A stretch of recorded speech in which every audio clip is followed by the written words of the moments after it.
I'm sure you've heard the news. Winter is messy and your car is paying the price, but washing at the wrong time can freeze things up real fast. Here's how to get it right. Winter car washing isn't wash whenever. There are rules. Rule 1. Temperature matters. Above freezing? Go ahead. A regular wash removes salt and protects paint. Between about 20 degrees and 32 degrees, choose a heated indoor bay, or use a touchless wash. Outside, water can freeze on rubber seals, it can freeze on locks, and on door sills. Below 20 degrees, avoid full rinses. Sprayed water can refreeze instantly. It can trap ice in hinges and brakes. Rule 2. Timing. Wash after a long dry spell of road salt exposure, not immediately after a blizzard when roads are still covered.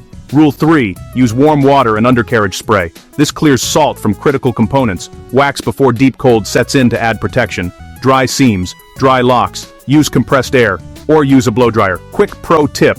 Keep a spray bottle of silicone lubricant. Use it on locks, use it on rubber seals. Bottom line, wash to protect. Pick the right place and temperature. Choose indoor when in doubt, or choose touchless. Your car will thank you. So will your wallet.